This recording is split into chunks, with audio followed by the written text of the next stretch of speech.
Hello, friends. How are you all? I hope you are all doing good and safe at home by the grace of God. Yes, we must be very careful in everything. At the same time, we must not think that we are too smart enough. In Bible, there is a verse in Matthew chapter 10 verse 16 which says, "Therefore be wise as serpents and harmless as doves."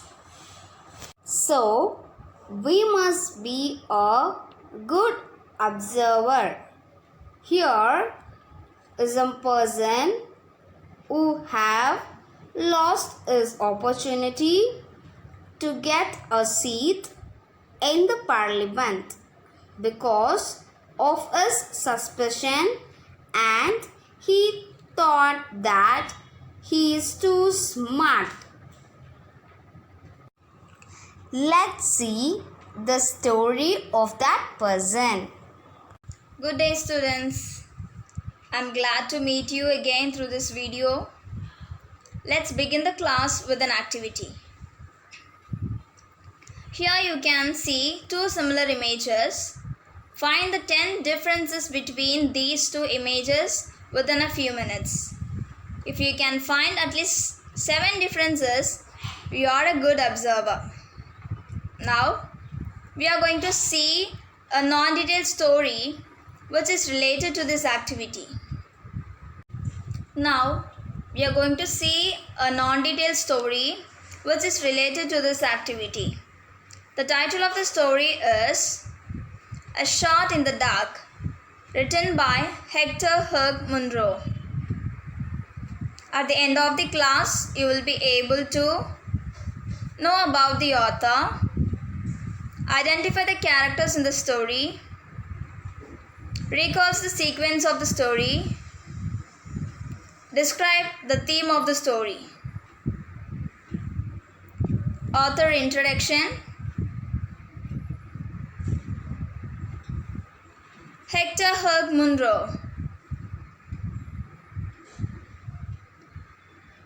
He was also known by the pen name Saki. He was a British writer. He was considered a master of short story. He wrote a full-length play, The Watched Pot. Let me introduce the characters in the story. Philip Slattery, a man who aspires to become a politician.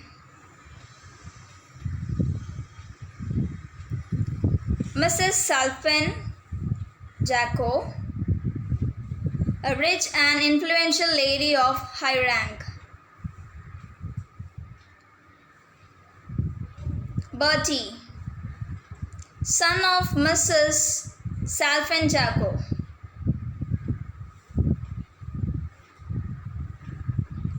Claude People Casey, a friend of Slattery.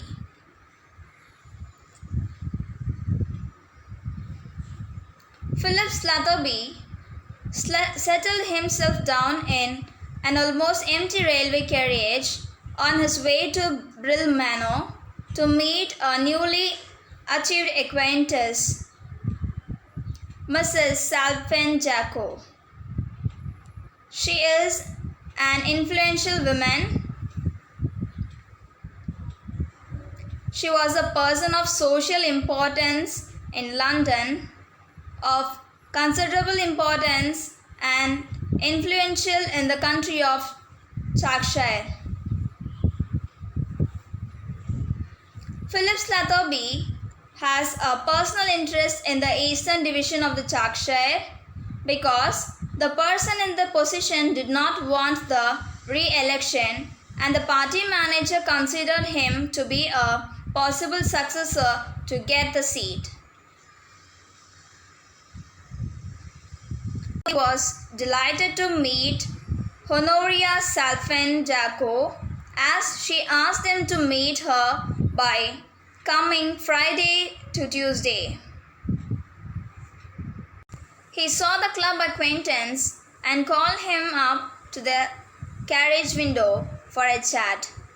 He asked them that he is going to meet Mrs. Salfenjaco, and he said that she has the reputation of being an excellent hostess. Sletherby waved goodbye to his friend and pulled up the window and turned his attention to the magazine lying on his lap. There was a young man who was 22 years old. He was searching for something in his bag. He was cursing himself for he left something behind. Slatherby didn't notice anything. His attention is only in reading the magazine. The young man started cursing again aloud.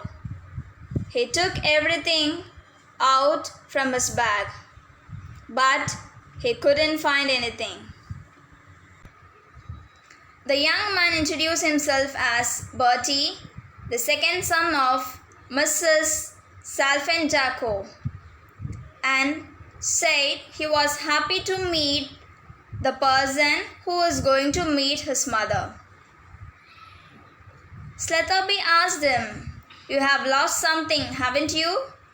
Bertie replied that he had left his purse. The crest is in his purse. He asked Sletherby that if you wouldn't mind lend me £2.10. Sletherby accepted to give him and asked, "What is your crest, by the way?" He replied that a demi-lion holding a crosslet in its paw. Sletherby told him that when your mother wrote me a letter, there was a greyhound courant on her notepaper. Bertie replied, "That is the Jago crest, and we have the right to use both the crest, but I always use a demi-lion." When Bertie was about to leave the train, Sletherby asked about his mother and said that he has not yet visited his mother. "Does she resemble at you all in feature?" He said that her mother is supposed to look like him and has the same dark brown hair. He got out of the train and asked for shillings, but he said he had no intention to give him 3 shillings because he had a suspicion about the crest and the black hair of her mother, because he met her at lunch on last Monday. Bertie was left furiously in the station. Claude People Casey also travelled in the same train and met him while they got down from the train. He said, "Here's the car waiting for us," which won the Casey approval. While travelling with him in a car, he noticed the 2 crests were displayed in a door panel. A demi-lion holding a crosslet in its paw.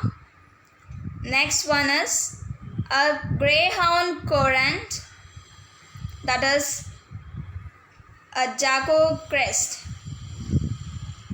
The person with Philip Slatherby talking constantly, but he didn't listen to him.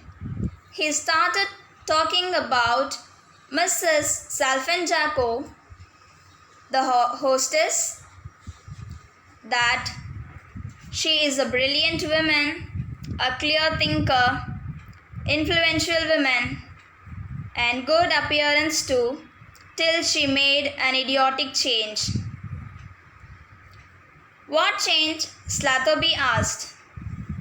"She used to have a beautiful dark brown hair. Now She has changed her hair to golden color. Weatherby was shocked. Here ends the story. From this, we can learn, don't think that either you are too smart or too cowardly. Now, I hope you will be able to know about the author, identify the characters in the story, recall the sequence of the story, describe the theme of the story. Follow-up for this is write a test posted in JCR and play the Kahoot quiz. Thank you. Hello, I'm Mr. Philip Slatterby. I hope you have listened to my story. The theme of the story is misconception. I have suspected Mr. Bertie without knowing the truth. So I have lost my opportunity in politics. So don't judge or suspect anything or anyone immediately. I hope you have learned something from the story. Thank you.